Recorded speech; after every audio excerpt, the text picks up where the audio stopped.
Bueno, vamos a hoy estudiar nuestro tema que hemos anunciado, que son las dos virtudes que se van a encontrar en un pleito grande, que es el amor y el discernimiento como virtudes más grandes de toda la Biblia, ¿no?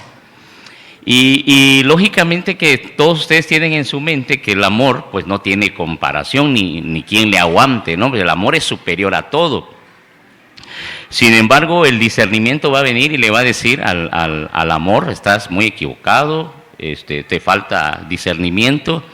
Y hoy vamos a hablar de eso. Creo que va a estar muy interesante para todos nosotros porque pues es un tema que al fin de cuentas lo necesitamos todos, ¿no? Y me gustaría que empezáramos en San Juan capítulo 1, por favor, versículo 47 y 48. Voy a decir algunas cosas que quizás se requieran tiempo para comprenderlas, es decir, para que el conocimiento quede muy claro, ¿no? Voy a tratar de ir lento porque pues es un tema delicado que se puede prestar a una herejía, y así es que necesitamos todos Si alguien quedara con una duda después antes de orar, al final voy a hacer las preguntas, ¿no? Pero antes quiero dar la bienvenida a mi invitado, porque pues, para mí es un invitado especial porque es mi invitado. Digo, todos traen su invitado ahí, y también felicidades por traer su invitado. Pero mi invitado, don Javier, es una persona agradable, y espero que ahora en Cristo se vuelva más agradable, ¿no? Bienvenido, señor Javier, qué bueno que aceptó la invitación.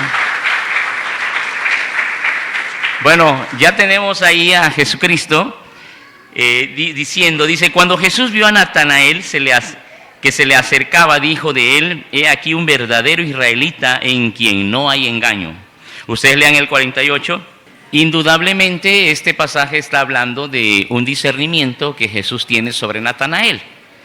Cuando lo saluda le dice: aquí un verdadero israelita, ¿verdad? Y aquí vemos claramente que Jesús lo conocía, y lo conocía no porque se lo habían presentado antes, sino por el discernimiento y la capacidad que Jesús tenía para saber quién es una persona cuando lo mira, ¿no? Por este discernimiento. Cuando Dios nos creó, cuando creó al hombre, le puso en este mundo.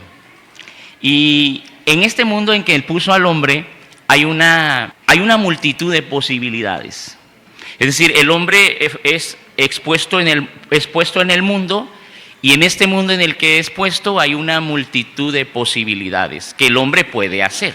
Y este hombre tiene que elegir entre todas esas posibilidades qué hacer y decidir sobre su vida. Es decir, cuando nacemos no está nuestra comida hecha, ¿verdad? Ni nuestra ropa, ni nuestra carrera, y todo lo que vamos a hacer en la vida, el proyecto de vida que realiza un hombre, no está hecho. Es decir, la vida el hombre la tiene que proyectar. Es decir, Dios nos puso en este mundo, pero nosotros tenemos en un mundo de posibilidades que tomar una decisión y hacer algo de nuestra vida.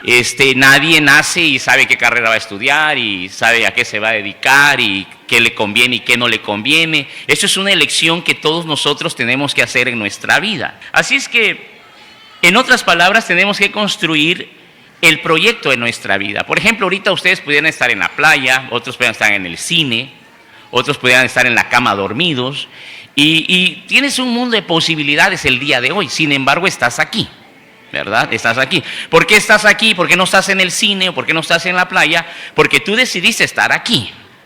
Entre todo el mundo de posibilidades, pues decidiste estar aquí. Entonces, como somos creados, tenemos una existencia, y somos los únicos que sabemos que existimos porque todo lo que hay a nuestro alrededor de posibilidades, pues existen, pero ellos no saben que existen. El único que sabe que existe soy yo, es decir, es usted.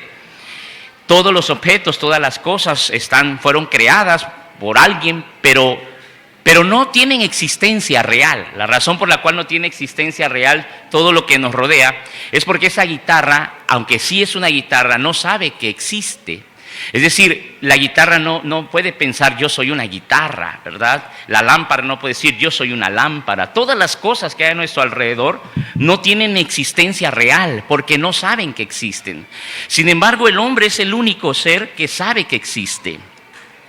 Así es que tú y yo sabemos que estamos aquí, pero no como la piedra que está en este mundo, pero no sabe que está en este mundo. Entonces, como yo soy una existencia real, tengo que decidir sobre mi potencialidad, es decir, en qué me voy a convertir. La guitarra nunca podrá ser otra cosa más que guitarra en toda su vida. Y la piedra nunca será más que piedra en toda su vida. Sin embargo, yo que sé que existo, tengo la posibilidad de convertirme en algo, llegar a ser algo en la vida. Es decir, mi potencialidad de llegar a ser algo en la vida, Dios me la ha otorgado a mí. Y en esta existencia que tengo, yo decido qué ser.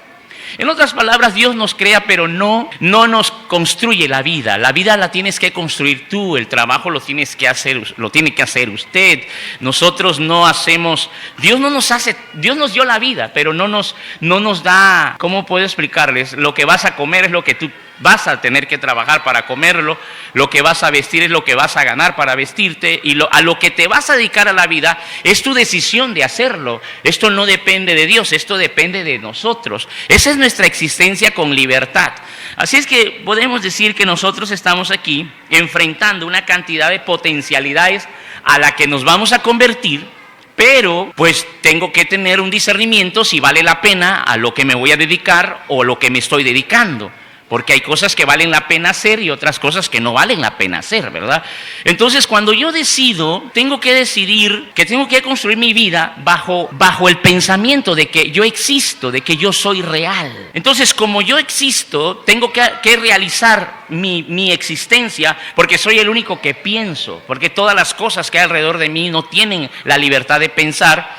Y Dios me ha dado a mí la libertad de pensar. ¿Pero qué tiene que ver esto con el amor? Bueno, porque estamos en este mundo y dicen que la vida sin amor es una desgracia, ¿no? De hecho, escuché de un hombre que supo de un hombre que estaba escribiendo un libro de medicina, y cuando lo encontró, le dijo, oiga, qué bueno que lo encontré. Fíjese que conocí a un doctor que es increíble, tiene un conocimiento para equilibrar el cuerpo y la mente exageradamente, cura todas las enfermedades, y la verdad estoy fascinado, y yo creo que usted está escribiendo un libro, debería de platicar, debería de conocerlo. Y el que estaba escribiendo el libro de medicina le dijo, oye, ¿y cómo se llama ese doctor? ¿Y dónde vive? ¿Dónde tiene su consultorio? Dime, porque va a ayudar a mucha gente. Y yo conozco mucha gente que necesita un doctor como ese, dime cómo se llama. Y le dijo el hombre, el doctor se llama el doctor Alegría y vive adentro de ti, y cuando tú te alegras curas todas tus enfermedades y te equilibras en tu cuerpo y te equilibras en todo. No es como el amargado que está enfermo, ¿verdad? Pero el que está contento, está feliz. Dicen que el amor, pues la vida con amor es muy, muy hermosa, ¿no? Entonces, todos ustedes saben que la alegría, el amor, es la virtud que la Biblia ha resaltado por años. La Biblia dice que si una persona habla varios idiomas, si una persona es bilingüe y habla en lenguas, dice pero si no tiene amor, dice que es como un metal que resuena, un címbalo que retiñe, ¿no? Así dice la Biblia. O sea que una persona puede hablar varios idiomas y hablar lenguas angelicales, pero si no tiene amor, dice la Biblia que es un metal que resuena o un címbalo que retiñe. Y también dice que si tuviera la fe de todo el mundo, si tuviera mucha fe, ¿verdad?, y que profetizara y dijera profecías increíbles, pero que si no tiene amor, nada es la persona que no tiene amor. Y luego dice que si repartieras tu dinero a los pobres y le dieras de comer a la gente que no tiene para comer, y si no tienes amor, de nada sirve. Entonces pareciera que se supone que lo más grande que un hombre puede alcanzar es una vida llena de amor. Y la verdad es que eso es lo que hemos escuchado por siempre, ¿verdad? Pero ahora que vemos ahora el discernimiento como un don o el discernimiento como una capacidad de juicio, porque el que tiene una capacidad de juicio, nosotros normalmente, por ejemplo, cuando vamos a tomar una decisión importante, vamos con personas. Por ejemplo, ¿usted con quién va a pedir un consejo cuando usted no sabe qué hacer? Y usted va a tomar una decisión importante, usted busca una persona que le oriente y que le dé el consejo. ¿Con qué tipo de personas va? ¿Con qué tipo de personas vamos cuando necesitamos vamos a tomar una decisión importante? Con alguien que tenga sabiduría, pero realmente vamos con él porque sabemos que él o con ella tiene una capacidad de juicio que nos va a poder ayudar para tomar ciertas decisiones. Entonces, hoy quiero hablar sobre el discernimiento que la Biblia tanto habla, que lo acabamos de leer en Jesucristo, que pues caramba, nada más saluda a Natanael, o dice la Biblia que vio a Natanael de lejos, y cuando se acercó y le dijo, he aquí un verdadero israelita, varón en el cual no hay engaño. Y Jesús no conocía a Natanael ni lo había tratado tanto, pero solamente con verlo, el discernimiento de Jesucristo, sabía quién era Natanael. Cuando Natanael recibe esta palabra, Natanael le dice a Jesús, ¿y de dónde me conoces? O sea, ¿cómo tú me conoces si no hemos platicado nunca, ¿no? O sea, ¿de dónde me sabes tú de mí? Y esto es lo grande del discernimiento, y hoy vamos a hablar del discernimiento como la capacidad de juicio, porque el que tiene discernimiento tiene la capacidad de juicio para decir qué es lo que debo hacer y qué es lo que no debo de hacer.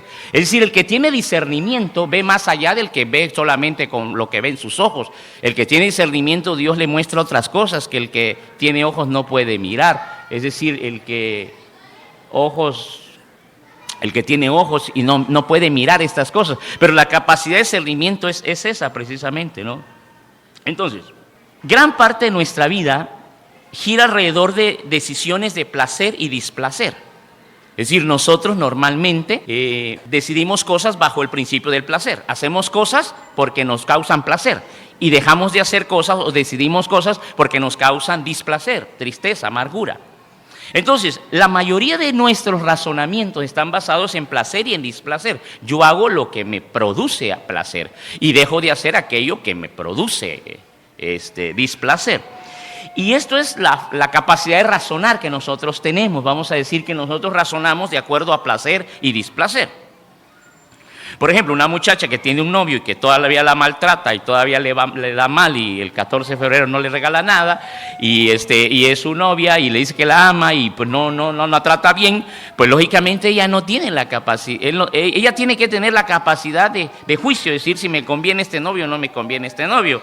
Pero la muchacha que se alegra solamente por los regalos que le da el novio el 14 de febrero, desde luego que está enferma de la cabeza, ¿verdad? Porque ella podría decir cuánto me quiere mi novio por lo que me regaló el 14 de febrero. Pero el amor no se basa en un regalo el 14 de febrero, esa es la capacidad de juicio que debe tener una novia, ¿verdad? Entonces, una vez explicado qué es la capacidad de juicio, es decir, juzgar bajo qué hacer y qué no hacer, vamos a comparar esta capacidad de juicio con el amor. ¿Y quién es más grande, si el amor o la capacidad de juicio? Por ejemplo, nosotros podemos amar, pero podemos amar incorrectamente o amar al equivocado. Yo no sé cuánto a ustedes les pasó una vez en su vida que amaron a la equivocada y al equivocado. Por favor, sean sinceros y digan amén. A ver, entonces seguramente muchos de los que están aquí amaron al equivocado, ¿sí o no? Y dijeron después, me arrepiento de haber amado, ¿verdad? Esta persona, me arrepiento de haber... Porque el amor sin discernimiento puedes terminar amando equivocadamente, como mucha gente ama equivocadamente, ¿no? Ejemplo, cuando nosotros escuchamos música, por ejemplo, tu primo que le gusta el reggaetón, seguramente él tiene una capacidad de juicio no desarrollada. Pero permíteme, cuando el hermano va con todo, ¿no? El hermano Daniel Flores va con todo. Hermano, si a tu primo le gusta el reggaetón, por ejemplo, el que sabe de música puede discernir que el que le gusta el reggaetón es una persona que tiene la capacidad de juicio o el discernimiento no desarrollado. Porque la música, reggaetón, comparado a la música, no es música, es decir, es una porquería de música. Pero al que le gusta el reggaetón no tiene el discernimiento desarrollado. ¿Por qué? Porque la música en sí está compuesta de melodía, armonía y... ¿cuál es la otra? Ritmo, exactamente. Esas son las tres cosas de la música. Y un verdadero músico sabe disfrutar de una perfecta música. El reggaetón que ama tu primo es una cochinada comparado al que sabe de música. Por ejemplo, vamos a escuchar un reggaetón tantito, porque el hermano ya está listo. Nosotros somos los hijos de la luz y cuando cantamos de Jesús, Jesús, Jesús, el Todopoderoso, y cuando cantamos con gozo. Ya, hermano. Entonces, el que sabe de música, reggaetón no es una música para un verdadero músico. De hecho, los músicos clásicos, la gente que sabe de música, pues no van a ser reggaetoneros, ¿verdad? El reggaetonero es para la gente que tiene muy poco desarrollado su capacidad de juicio. Ahora, por ejemplo, si oímos esta música, vamos a ver si ustedes la reconocen. ¿Puedes subir poquito? Bueno, si ustedes notan la diferencia entre esta música y la otra, dicen los estudios y los análisis que si tú estudias con este tipo de música, tu cerebro se ejercita. Con la otra, si estudias, tu cerebro te atonta, ¿verdad? Entonces, no es lo mismo una música completa a una media música incompleta. Pero para saber qué música me conviene escuchar y qué no, necesito una capacidad de juicio, porque lo que hace sabio a un hombre no son las letras. Muchas veces hemos creído que el conocimiento, bueno, yo creo que el conocimiento es poder, porque eso me enseñaron cuando yo tenía 18 años y por eso estudio hasta hoy. El conocimiento es poder, el que tiene conocimiento es un hombre poderoso. Sin embargo, el mismo conocimiento no es mayor que la capacidad de juicio, porque ¿qué debo conocer? Esa es una pregunta que me debo de hacer para el que estudia. ¿Qué debo conocer? Porque no voy a conocer de todo. Tengo que conocer lo que en realidad debo conocer. Es decir, ¿qué debo saber en realidad? Porque no puedo saber cualquier tontería o ponerme a estudiar cualquier cosa. Tengo que saber qué debo conocer. Y para saber qué debo conocer necesito una capacidad de juicio. Es decir, yo juzgar si me conviene estudiar cierta materia. Porque no puedo dedicarme a estudiar cierta materia si no tengo la capacidad de juzgar si ese conocimiento me va a servir. Como muchos que estudian cosas que nunca usan en su vida, que gastan 4 o 5 años de su vida y estudiaron y nunca les sirvió para nada. O como las materias que vamos a estudiar en la escuela que no sirven para nada, ¿verdad? Y nos meten materias de relleno y uno dice, ¿para qué sirve esto? Para nada, pero el programa lo dice. Entonces uno estudia cosas que no sirven para nada y cuando uno no tiene la capacidad de juicio para el conocimiento mismo, entonces con esa explicación podemos llegar a la conclusión de que la capacidad de juicio, el discernimiento, es mayor que el conocimiento, porque yo no me puedo dedicar a conocer cualquier cosa. Hay cosas que debo conocer y hay cosas que no ni nos van a ayudar ni nos interesan y en mi buen juicio pues no los necesito. En otras palabras, una persona puede saber los 10 mandamientos de memoria, pero no significa que los va a guardar, porque para guardar mandamientos no necesita tener conocimientos. Los conocimientos no garantizan de que una persona va a guardar los 10 mandamientos. Una persona puede guardar en su mente los 10 mandamientos de memoria, de pe a pa, pero ¿qué pasa? No los va a poder practicar, porque para practicarlos hay que tener capacidad de juicio. Es decir, una persona para tomar decisiones no necesita tener mucho conocimiento. Por eso hay muchas personas que no tienen estudios, pero son más educados que los que tenemos estudio. ¿Por qué? Porque saben qué hacer en momentos circunstanciales. Por ejemplo, no violan el mandamiento y nunca estudiaron nada. Pero hay gente que se lo sabe de memoria y los viola cada rato. Entonces, no sé si me estoy explicando, hermanos. ¿Por qué? Porque sabemos que ellos, los que tienen el discernimiento ejercitado, saben qué hacer en distintas situaciones. Es decir, cuando tú sabes qué hacer en distintas situaciones, es porque tienes un discernimiento desarrollado.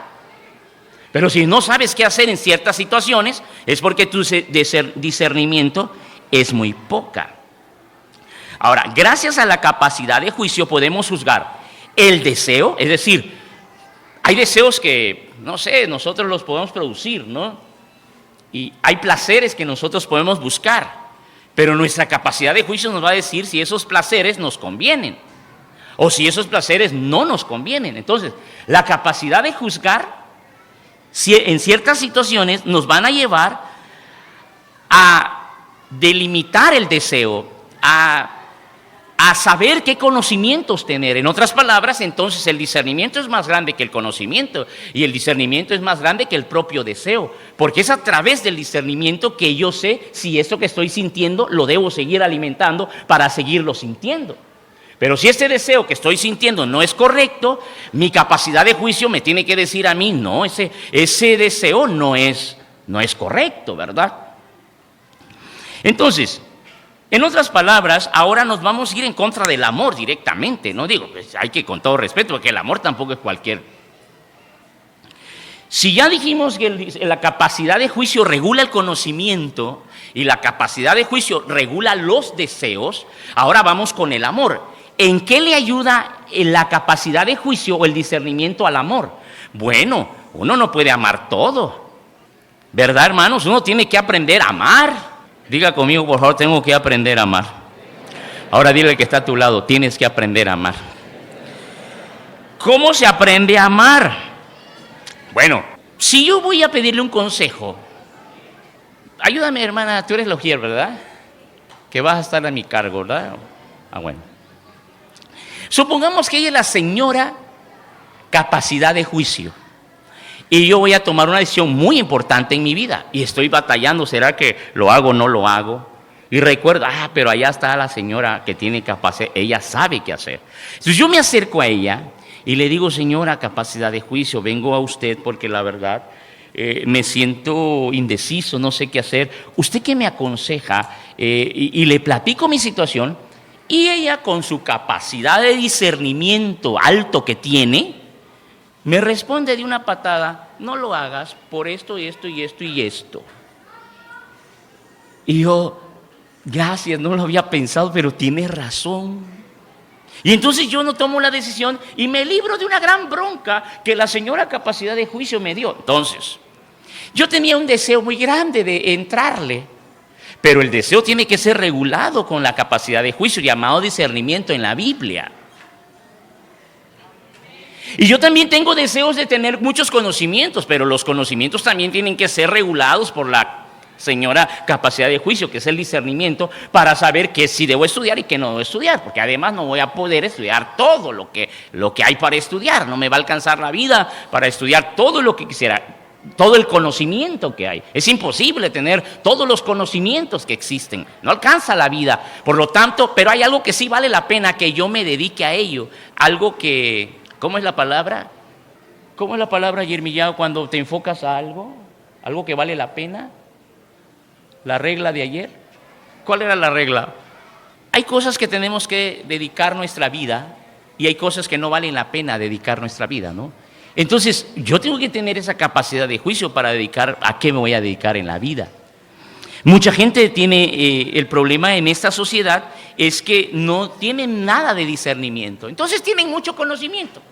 O tenemos mucho conocimiento, pero nada de capacidad de discernimiento. Entonces, ¿qué pasa cuando tenemos la razón?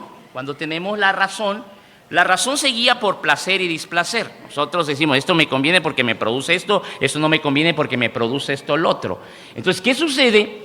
Lo que nos hace falta no es tanto conocimiento y razón, sino discernimiento para la razón y para el conocimiento. En otras palabras, el amor, aquí por ejemplo, la Biblia dice que el amor es, pues el que tiene amor lo tiene todo, ¿verdad? Es el amor, el que tiene amor tiene todo, es rico, dice la Biblia. Pero el discernimiento le va a decir al amor, ¿sí te acuerdas qué es? ¿Qué es? ¿Cómo? Dedicar tu vida a lo que vale la pena, ¿ok? Entonces, el amor es aquello que, vamos a decir que amamos, pero que necesita ser regulado por el discernimiento. El discernimiento nos va a enseñar a amar. Y gracias, hermana, muchas gracias. Por ejemplo, si a ella le gusta el chocolate, yo no la puedo juzgar. Si a mí me gusta el chocolate, yo no la puedo juzgar a ella porque a ella no le gusta el chocolate. Porque para que yo pueda juzgarla a ella de que no le gusta el chocolate porque a mí me gusta el chocolate, ¿qué necesito tener para poder juzgarla que no le gusta el chocolate? Sí, pero yo no estoy preguntando eso, sino ¿cómo le hago para poder juzgarla porque no le gusta el chocolate como a mí me gusta el chocolate? ¿Qué necesitamos hacer para juzgarla a ella? Por ejemplo, yo quiero juzgarla porque no le está gustando el chocolate y como no le gusta el chocolate, yo la voy a juzgar porque a mí me gusta el chocolate. ¿Por qué no la puedo juzgar por ello? Porque para juzgar a ella de que le guste el chocolate igual que a mí y si no come chocolate la voy a juzgar, yo necesito una regla que sea válida para mí y que sea válida para ella y que sea válida para todos. Porque si la regla dijera, a todos le debe de gustar el chocolate, entonces cuando ella no coma chocolate, la podemos juzgar sin libertad, porque la regla dice, a todos nos debe de gustar el chocolate. Pero no es una regla que a todos nos guste el chocolate. Y como no es una regla válida o posible, no se puede castigar a alguien por una regla que no es posible que se logre. Otra cosa, yo no puedo juzgarla a ella porque no vuela. Es que tú debes de volar. Y como no vuelas, te voy a meter a la cárcel. Y allá está en la cárcel. ¿Por qué te metieron? Es que no vuelo.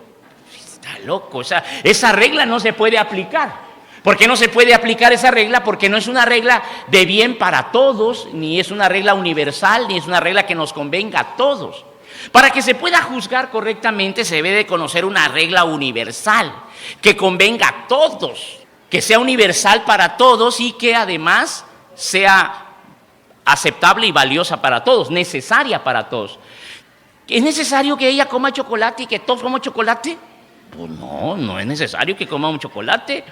Entonces no podemos hacer juicios de algo que no son posibles, esos mandamientos. Los mandamientos de Dios es para todos, son posibles. ¿Está bien Dios o se le cayó un tornillo al pedir mandamientos como los que están en la Biblia?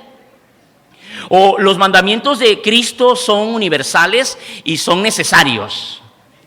Por ejemplo, si leyéramos Mateo capítulo 7, versículo 12, vamos a leerlo. Mateo capítulo 7, versículo 12. Y vamos a ver si esta regla es para todos o solamente para los que les gusta. Por favor, ustedes lo pueden leer, por favor, en voz alta. ¿Qué dice? Ahora, este es un principio necesario para todos y es universal para todo el mundo. Entonces, si alguien no haría esto, ¿podemos juzgarlo ahora? No lo podemos juzgar si no agarra chocolates que hay ahí atrás hoy en este día, ¿verdad? Eso no nos interesa porque eso no es una regla, pero eso sí es una regla necesaria y universal. Para que algo sea necesario para todos y universal, pues debe de estar, todos debemos estar incluidos ahí. A quien no le gusta que le hagan bien, o sea, todos nos queremos que nos hagan bien. A quien no le gusta que nadie se meta con uno, o sea, que lo respeten, todos nos gusta que nos respeten. Pues esa es una regla necesaria y universal para todos. Aquí hay capacidad de juicio. Entonces, ¿por qué yo trato bien a los demás? ¿Por qué usted trata bien a los demás? Porque quiere que lo traten bien, porque la regla dice. Ahora, ¿qué pensaría usted? Usted no trata bien a nadie, pero usted quiere que lo traten bien. ¿Qué es lo que le falta a esa persona? Un tornillo ese. No, ¿qué le falta a esa persona? O sea, no trata bien a nadie, pero quiere que le traten bien. ¿Qué le falta a esa persona? ¿Conocimiento o razón? ¿O discernimiento? Porque el conocimiento no te lleva, o sea, ser erudito no te lleva a guardar los mandamientos. A veces uno piensa que entre más inteligente es una persona, va a ser el que más va a guardar los mandamientos. Pero eso es falso. El ser erudito no te lleva a guardar mandamientos. El guardar mandamientos te lleva a la capacidad de juicio. Por eso hay personas, y por eso bien decían los antiguos, que la educación no se aprende. ¿Cómo decían los antiguos? La educación no se aprende en la escuela.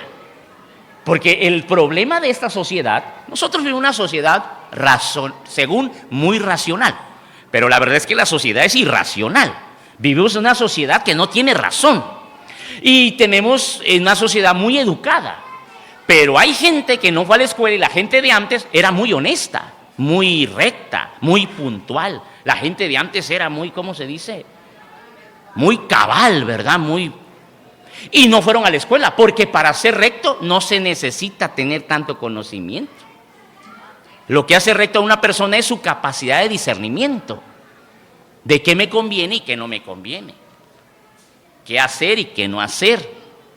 Esa es la capacidad del discernimiento. Por eso el discernimiento le va a decir al amor, pues tú eres la virtud más grande, pero sin mí no eres nada.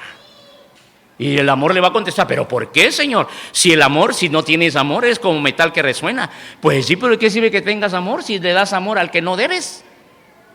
Y terminas odiando al que debes de amar. Entonces tu amor no tiene un regulamiento, tu amor estás mal. Pero ¿cómo es posible si la misma Biblia dice que ahora permanece la fe, la esperanza y el amor, y el mayor de esos tres es el amor? Sí, tienes razón, pero tienes que aprender a amar. Porque por tu falta de discernimiento terminas amando al que no debes. Esta es la historia de un rey que hablaba con un hombre, pero lo hablaba a través de su hija. El rey nunca cruzaba palabras con este hombre, siempre era a través de la hija. La hija recibía el mensaje y la hija iba y le hablaba a este hombre. Y así era siempre, el rey nunca hablaba con este hombre. Todo se hacía a través de la hija del rey. Hasta que un día se enamoraron la hija de este hombre y se casaron. Y llegaron a casarse y entonces el rey dejó de hablar con el hombre por medio de la hija y empezó a hablar con el hombre directamente, personalmente. Y entonces cambió la historia, la hija ya no llevaba mensajes, sino el rey hablaba con el hombre directamente. Pero un día estaban en grandes discusiones este hombre con la hija del rey y estaban peleando, como en todo matrimonio, ve que a veces se agarra uno de las greñas. Y estaban en grandes discusiones, pero el hombre se le estaba pasando la mano y le estaba diciendo hasta lo que no a la hija del rey. Y le estaba insultando y diciéndole cosas, se le fue la boca. Y en eso va entrando el rey.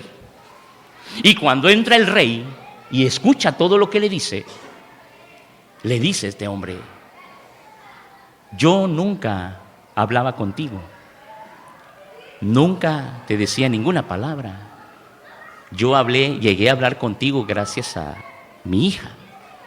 ¿Y así le pagas? ¿Así le pagas a mi hija? ¿Cómo es posible que tú hagas eso? ¿Qué le faltaba a ese hombre? ¿Conocimiento, razón o capacidad de juicio? ¿Qué es lo que se le había olvidado? Él nunca iba a hablar con el rey, él jamás iba a estar en el palacio sentado con el rey, él no iba a tomar una copa con él jamás, pero se le olvidó y empezó a maltratar a la hija del rey. Dice: tú eres un neta, tú eres el otro y tú eres el otro. Y llega el rey en ese momento y le dice: ¿Qué te pasa? Yo no cruzaba palabras contigo, yo cruzo palabras ahora contigo gracias a ella, y así la estás tratando. El rey es Dios, el hombre es Moisés. Y la hija del rey es la presencia de Dios. Dios hablaba cara a cara con Moisés. Y un día Moisés se molestó y quiso ir a la fregada todo. Ya no quiero nada. Y Dios le dijo: yo nunca hablé con nadie más en el universo como contigo. Contigo yo hablé cara a cara, Moisés. Tú conociste mi presencia y así me pagas. ¿Qué te pasa, Moisés? Ni siquiera Abraham, Isaac es mayor que tú, Moisés. La Biblia dice que Dios se le manifestó a Abraham y a Isaac. Se le manifestó. La manifestación es la presencia. Hubo una presencia de Dios a la vida de Abraham y de Isaac, pero nunca lo tuve en mi palacio. Nunca estuvo conmigo. Nunca tuvo ese privilegio, ni Abraham ni Isaac, de estar conmigo en mi palacio. Y tú, Moisés, estuviste en mi palacio y me vistes cara a cara y ya te has olvidado de mí. ¿Qué te pasa? ¿Qué le pasa al hombre? El hombre no es conocimiento lo que necesita. Dense cuenta. Nosotros nos damos el taco de ser una iglesia de muchos profesionistas, pero dense cuenta, muchos profesionistas también paletas, no tienen nada con Dios. Tienen mucho conocimiento, pero no quieren nada de Dios, ni creen en Dios, ni creen en milagros algunos. Y están muy bien preparados, tienen mucha razón, tienen mucho conocimiento. ¿Y qué necesitan? Lo que necesitamos es capacidad de juicio. Porque la capacidad de juicio es decir: aquí me paro, yo hasta aquí llegué. Este camino no es correcto para mí. Porque hay caminos que al hombre le parecen rectos, pero su fin es camino de muerte. Este no es mi camino. Y eso se llama discernimiento en la Biblia. Por eso el discernimiento, cuando lo estudiamos en la academia de nivel intermedio, es tan importante, porque el que no discierne es un ciego. Y ustedes saben que un ciego es considerado como un muerto, con el respeto de los que no miran. El ciego es considerado como un muerto. El que no mira es como muerto. No mira, no sabe nada. Entonces, el que no tiene discernimiento pasa lo mismo. Cuando vienes a ver, se pierde. ¿Por qué es importante la presencia para nosotros como existencia en este mundo? Vamos a leerlo, por favor, antes de continuar. Éxodo capítulo 4, versículo 10. Éxodo capítulo 4, versículo 10. Entonces dijo Moisés a Jehová: ay, Señor, Nunca he sido hombre de fácil palabra, ni antes ni desde que tú hablas a tu siervo, porque soy tardo en el habla y torpe de lengua. Ustedes lean el que sigue. Ahora pues ve, y yo estaré, ¿en dónde? Ahora pues ve, y yo estaré en tu boca, y te enseñaré lo que hayas de hablar. Y Moisés dijo, ay Dios, si los hijos de Israel no me hacen caso, ¿cómo me va a hacer caso el faraón? Moisés razonó. Y ese es nuestro problema. Moisés razonó. A ver, Señor, tú me estás mandando a hablar al faraón, el príncipe de Egipto. Si tu pueblo no me escucha, Señor, ¿crees que me va a escuchar el faraón? Que vaya, te estoy diciendo. Si Dios da la orden, tú obedece. Entonces llega el momento en que Moisés agarra la onda. Pero yo no sé hablar, soy tardo para hablar, soy tartamudo. Dicen que Moisés cuando predicaba no tartamudeaba, pero ya platicando con él, pero cada que hablaba de Dios, la boca se le iba. El Dios estaba ¿en dónde? ¿Dónde estaba Dios? Dáselo pues, si le vas a aplaudir, dale un fuerte aplauso al Señor.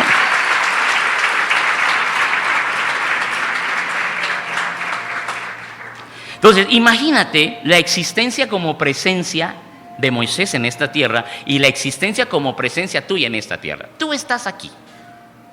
Es decir, existir significa, ser significa, ahí está. De repente tú viniste a este mundo, conociste una mujer llamada mamá y un hombre llamado papá y hermanos. Aquí está tu existencia. La pregunta es, ¿para qué existo? Sé que la silla es para sentarse y que la mesa es para comer y que puedo usar la mesa para escalera y la silla como mesa, pero ¿para qué existo yo? Una persona tiene que descubrir la razón de su existencia. ¿Para qué existo? Yo quisiera que ustedes dijeran conmigo, ¿para qué existo? ¿Para qué existe usted, hermano? Espero que nadie diga, yo para dar problemas. Dios se le manifestó a Abraham, a Isaac y después a todos los demás, y la presencia de Dios era como la existencia real de Dios a esas personas. Y cuando uno sabe el fin de las cosas, es decir, el fin de mi vida, entonces yo puedo potencializar, llegar a hacer muchas cosas, porque sé el fin, la finalidad de mi vida. Cuando una persona da consejos, es porque esa persona tiene la capacidad de juicio desarrollada, porque sabe el fin de todas las cosas. Cuando conoces el fin de todas las cosas, tienes una capacidad de juicio desarrollada. Tu primo que le gusta el reggaetón no sabe de música, seguramente, porque su capacidad de juicio está muy pequeña. Pero cuando alguien conoce la finalidad de todas las cosas, entonces tiene la capacidad de dar buen consejo. ¿Por qué? Porque el telos, o que significa fin en griego, la finalidad va a dictar la razón de la existencia de esa cosa. Entonces la pregunta que yo me hago, bueno, yo estoy aquí como una presencia. En este mundo estoy como una presencia. Todos lo notan, o a lo mejor no todos lo notan, pero aquí estoy. Y en mi existencia hay un principio, según el discernimiento, que se llama temporeidad. La temporeidad es el tiempo que tiene mi existencia. Como nosotros somos como las medicinas, caducamos. Las medicinas llevan una etiqueta donde dice caduca 2020, 18 de enero.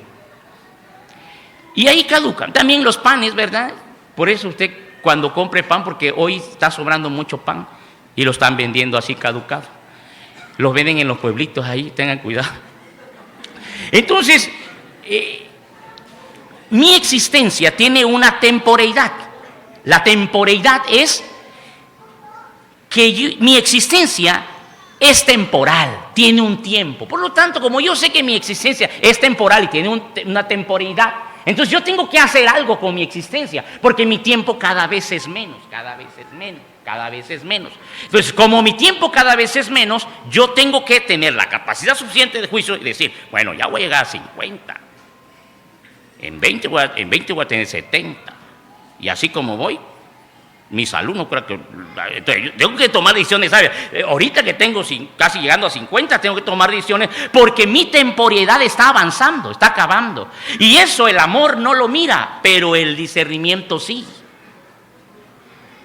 Y entonces, en mi temporalidad, yo tengo muchos modos de ser que le dan sentido a mi vida. Es decir, mi vida tiene sentido solamente cuando yo entiendo que mi temporalidad está acabando.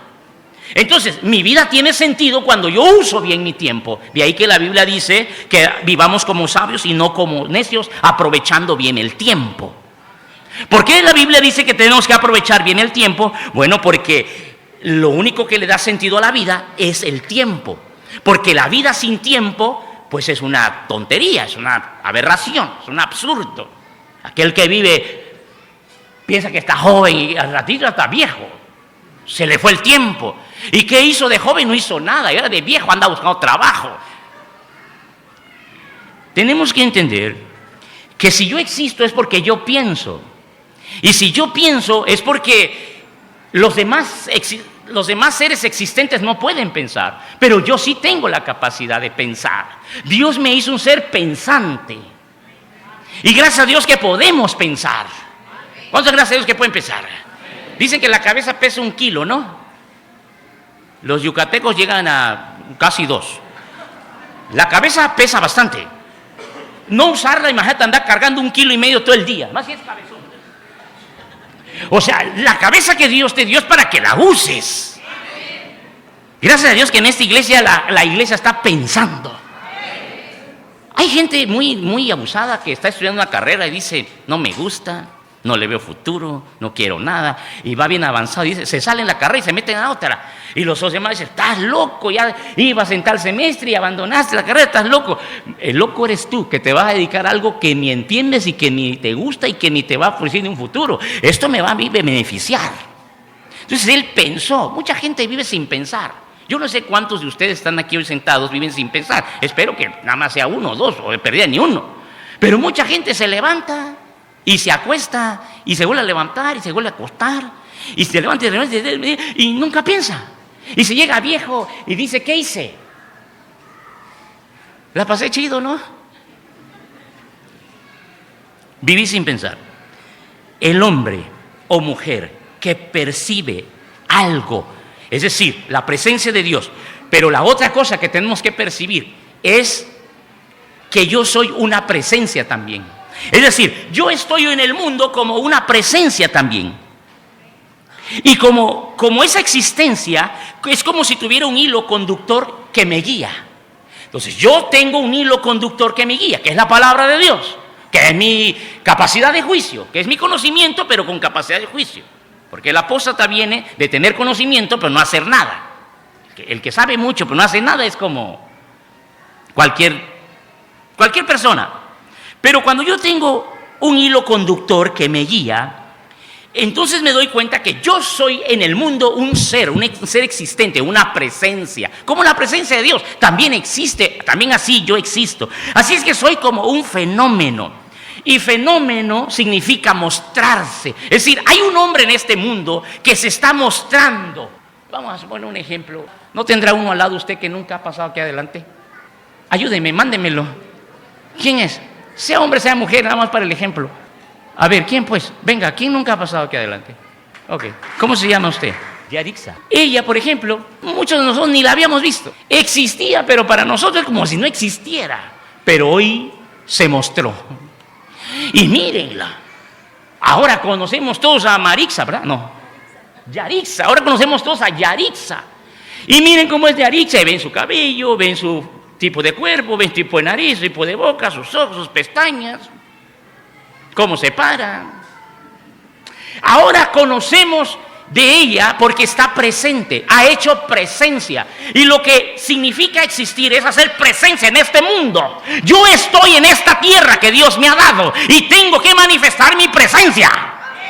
Pero puedo manifestarla. Probablemente alguno de ustedes la está viendo y dice, se imaginará cómo es ella. Pero a lo mejor ella nos está mostrando el 10% de lo que ella es. Y lo que hoy vemos todos nosotros no es la realidad de esta mujer. Entonces, uno puede mostrar parte de lo que uno es o muestra lo que uno es. En tu existencia tú puedes manifestar lo que eres o lo que no eres. Cuando nosotros venimos a la iglesia hacemos presencia, y esa presencia puede ser real o puede ser un fenómeno falso. Es decir, está allí en la iglesia, pero lo que muestra no es lo que es. Porque en su casa hace otras cosas, porque en su casa vive de otra manera. Pero aquí nos muestra que es muy espiritual, pero en su casa no muestra nada de espiritualidad. Entonces lo que vemos, la presencia puede ser fenómeno falso. Un aplauso pues, porque ella vio por primero. Entonces tengo que hacerme presente. Por eso decimos, cuando hagas algo, hazlo bien hecho, porque eres un rino. Deja una huella donde quiera que vayas. En otras palabras, automuéstrate. Te muestras para ti mismo y te muestras para los demás. Y esa es la capacidad de discernimiento. Porque el que vive, para allá va toda la gente. Vengan todos los músicos, pónganse rápido. Vayan para allá. Van para allá todos. Y de pronto, y usted también va para allá, ustedes. Y luego se pregunta, ¿y por qué vamos para allá? No sé, vamos para allá, pero allá nos dicen que allá va toda la gente. Pero eso no es vivir pensando. Tú puedes vivir tu vida así, haciendo todo lo que hacen los demás. ¿Y por qué cantas? ¿Y por qué haces? ¿Y por qué haces? Pues todos lo hacen. Y yo también lo hago. Esa es la vida de un ser que se manifiesta sin pensar. Muchas gracias por ayudarme a ilustrar esto. Entonces, en otras palabras, yo me puedo mostrar como una mera apariencia. Me puedo mostrar como una mera apariencia o hacer una manifestación real en mi vida. Es decir, ser anunciado, pero no tener una presencia, una muestra. Por ejemplo, Jesús fue anunciado, pero no se mostró. Y la Biblia dice que Jesús lo anunciaron, pero Él no se mostró. Fue anunciado, pero no se mostró. Pero cambió cuando se mostró. Y cuando hizo presencia, las cosas cambiaron. El hombre debe manifestarse en este mundo como una existencia. Una de las formas que nosotros nos manifestamos es como Dios le dijo a Moisés, por medio de tu boca. Diga conmigo, comunicación vocal. Otra vez, comunicación vocal. Es decir, alguien que existe tiene que hablar. ¡Hey, disculpe, aquí estoy! Perdón. ¿Se acuerda ese dicho que dice, el que no habla ni Dios lo escucha? Sí, así dice el dicho, el que no habla ni Dios lo escucha, porque el que existe debe hablar. Porque el hombre en su existencia, dice la Biblia que Jesús, el verbo, habló. Y uno tiene que aprender a hablar. Y cuando nosotros hablamos o decimos la palabra, el logos, estamos haciendo una manifestación. Jesús hizo su presencia por medio del logos, por medio de la palabra. Por eso Dios le dijo a Moisés, yo estaré en tu boca. Y Dios quiere estar en tu boca. Dios quiere estar en tu boca. Y quiere que a través de tu boca tú te manifiestes. Uno se manifiesta a través de su boca. O sea, la manifestación es vocal. Por eso tus palabras hablan de ti, de lo que tú eres, de la presencia que tú traes, tu boca. Tu boca es tu presencia. Una persona se conoce por su expresión vocal, por su boca. Lo que dice tu boca es lo que tú eres, es lo que tú estás manifestando. Jesús es la palabra, es la boca, es lo que habló. Es la presencia real. Yo estoy aquí, estoy diciendo, o sea, el propósito de Dios es precisamente hacer una manifestación que se perciba a través de la boca. Toda la gente que nos conoce seguramente va a conocer que tú y yo no somos igual a ellos. Nuestra manera de hablar no es igual a la de un impío. La manera de hablar de un cristiano es distinta, su boca es diferente, porque en la boca vive Dios. Entonces, podemos mostrar el ser o solo parte del carácter del ser. Pero cuando mostramos el verdadero ser, es cuando hay un discernimiento correcto. Es decir, puedo permanecer oculto también. Como la chica que pasó. Si no hubiera pasado, nadie conoce su nombre y está oculta. Tiene una existencia, pero tiene una existencia oculta que nadie conoce. Y Dios quiere que nos mostremos. Es decir, que no estemos encubiertos como algo que está allí y que es descubierto, sino que nos manifestemos. En otras palabras, voy a terminar. Tú eres un fenómeno, una existencia real. El amor lo necesitamos todos, el conocimiento y la razón también. Pero la capacidad de juicio es lo que mide si una persona conoce lo que debe conocer y busca los placeres que le convienen o no, porque es lo que va a regular. O sea, ¿vale la pena o no vale la pena? Amar con capacidad de juicio, amar lo que Cristo ama. Ustedes saben amar, han aprendido a amar, pero necesitamos ir a amar al nivel de Cristo, como Cristo ama. ¿Y cuántos saben que Cristo nos ama? ¿Cuántos están seguros que Cristo lo ama? Si yo te preguntara, a ver, ¿cómo sabes que Cristo te ama? ¿Qué me dijeras? Oh, pues a mí yo sé que Cristo me ama porque murió por mí, ¿verdad? Y si tú amas a Cristo, debes de amar lo que Cristo ama. Si tienes discernimiento, amas a Cristo, debes de amar lo que Cristo ama. Si dices amar a Cristo y no amas lo que Cristo ama, tendrías un hombre que conoce la Biblia, pero no tiene discernimiento para amar lo que Cristo ama, porque el que ama a Cristo debe amar lo que Cristo ama.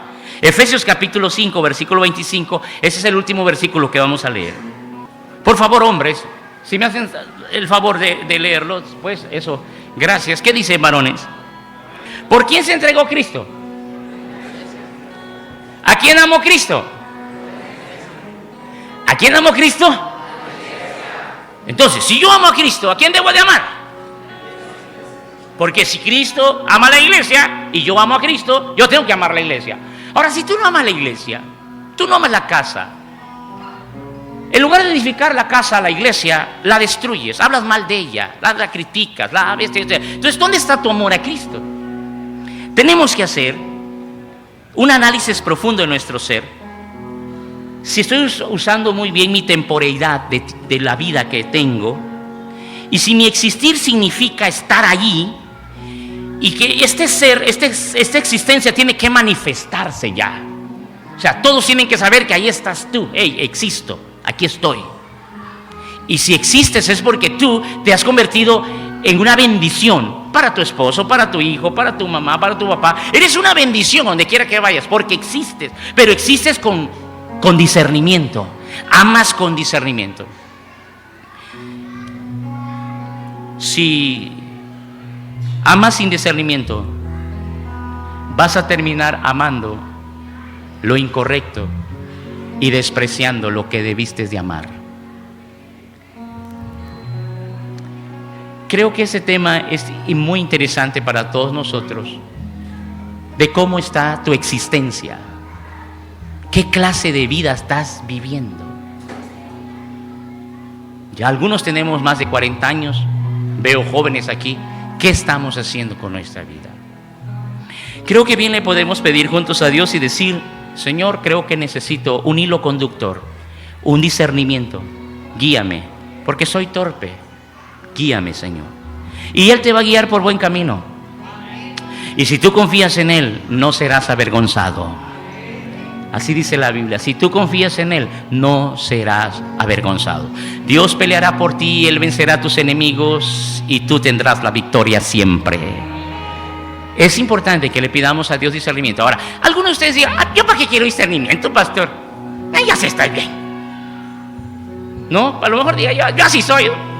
Así soy yo.